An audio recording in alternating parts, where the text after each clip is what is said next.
तीन तिगाड़ा काम बिगाड़ा। तीन बहुओं के रवैये से सासू माँ बहुत परेशान थी।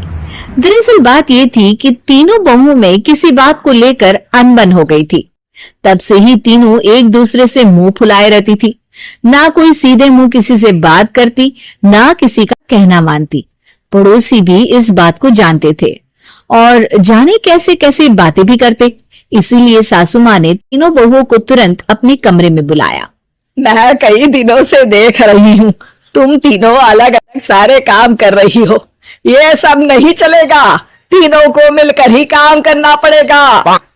सास की बात सुनकर एकदम से बड़ी बहू बोल उठती है। नहीं मम्मी जी, मैं इन दोनों के साथ कुछ नहीं कर सकती। मैं इस घर की बड़ी बहू हूँ, फिर भी ये मेरा कहना बिल्कुल भी नहीं मानती। अरे जेठानी जी, जानबूझकर मुझे डबल काम करवाती है और छोटी मुझसे टेढ़े मुंह ही बात करती है। इन दोनों के बीच हमेशा सैंडविच बन जाती है मेरी, और मैं हमेशा आलू की तरह बीच में मसली जाती हूँ। मम्मी जी, इन दोनों को लगता है कि मैं छोटी हूँ तो इनके पैरों तले दब जाऊंगी, लेकिन नहीं, मेरा भी उतना ही अधिकार है जितना इन दोनों का है। बड़ी आई दोनों मेरी चुगली करने के लिए, मुझे क्या कम समझ रखा है। तीनों बहू एक दूसरे से बहस करने लगती है और सास दोबारा ये देख टेंशन में आ जाती है और सबसे कहती है, चुप हो जाओ, अब से तुम तीनों सारे काम एक साथ करोगी। आंख बंद करके एक दूसरे की बात सुनोगी। तुम तीनों इस बात को गांठ बांध लो, वरना अगली छुट्टियों में तुम्हारा अपना मायके जाना कैंसिल। सास की बातें सुनकर डर के मारे तीनों हामी भर देती हैं। जी मम्मी जी, मैं समझ गई। हाँ मम्मी जी, जैसा आप कहें। आप जो कहेंगे मैं वही करूंगी। तीनों बहू सास की बात को गांठ बांध लेती है और वादा करती है कि अब से सारे काम वो तीनों एक साथ मिलकर ही करेंगी। ये सब देखकर सास खुश हो जाती है और वहाँ से चली जाती है। नीचे जाकर वो देखती है कि घर में शर्मा जी आए हुए होते हैं। सास जोर से आवाज लगाकर कहती है, अरे बहू, जरा चाय बनाकर तो लाना, शर्मा जी आए हैं। सास की बात सुनकर तीनों बहू तुरंत किचन की ओर भागती है और चाय बनाना शुरू कर देती है। मुझे तो एकदम मसाले वाली कड़क चाय पसंद है, तो हम शर्मा जी के लिए मसाले वाली चाय ही बनाएंगे। अरे नहीं दीदी, गर्मी के मौसम में मसाला चाय कौन पीता है? मैं तो शर्मा जी के लिए इलायची वाली चाय ही बनाऊंगी। ये कैसी बात कर रही हैं आप दोनों? मेरी मम्मी ने सिखाया है कि मेहमान को ज्यादा दूध और शक्कर वाली चाय देनी चाहिए, वरना वो घर वालों को कंजूस समझते हैं। तो मैं तो शर्मा जी को ऐसी ही चाय दूंगी। तीनों बहुएं अपने अपने तरीके से चाय में शक्कर, मसाला, पत्ती सब डाल देती है। उबलने के बाद तीनों मिलकर चाय बाहर लेकर जाती है और शर्मा जी और सासू माँ को देती हैं। चाय पीने के बाद शर्मा जी सासू माँ को देखकर शर्मा जाते हैं और शर्मिंदा महसूस करते हैं कि आखिर उन्होंने चाय पीने के लिए हामी क्यों भरी। सासू माँ भी चाय पीना शुरू करती है और कहती हैं, अरे बहू, ये कैसी चाय बनाई है? चाय है या मीठे दूध की बासुंदी? हाँ, चाय अच्छी नहीं लगी क्या?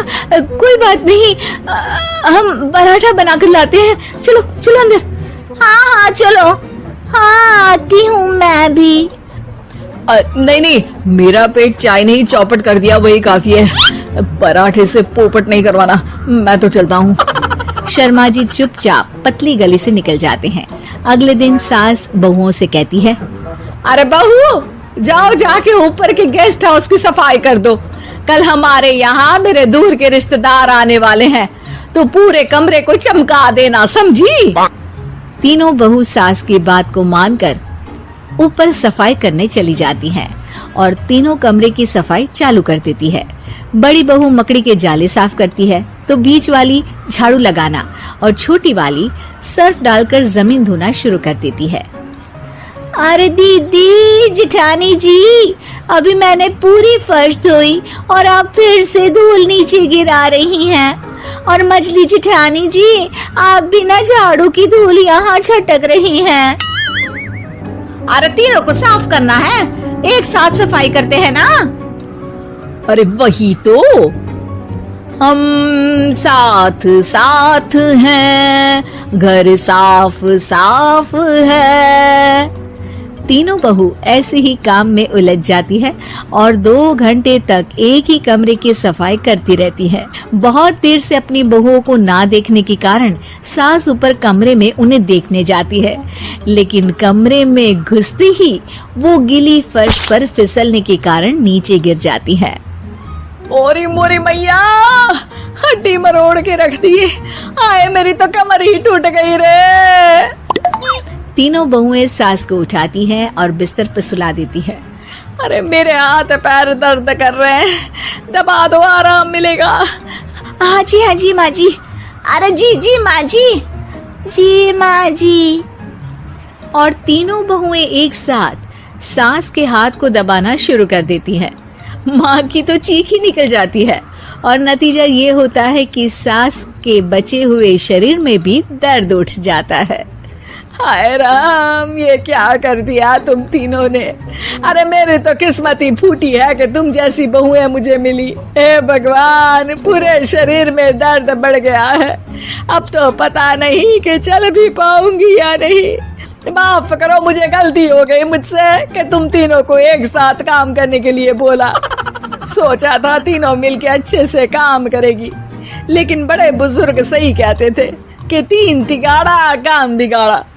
तुम लोगों ने ये बात ना आज साबित करके दिखा दी।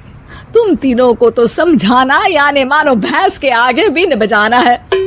तुम्हें अकेले अकेले काम करना है ना, तो अब से तुम अकेले ही अपना अपना काम करो।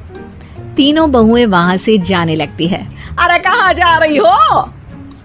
आप ही ने तो कहा कि अपना अपना काम करो, तो मुझे मुल्तानी मिट्टी लगानी है। अरे मुझे भी तो नेल पॉलिश लगानी है, मुझे ना मेहंदी लगानी है। सास अपना सर पीट लेती है और कहती है, अरे मुझे भी लगाना है कुछ। क्या माँ जी? क्या माँ जी? क्या माँ जी? तुम्हारे घर वालों को फोन तुम्हारी हरकतें बताने के लिए।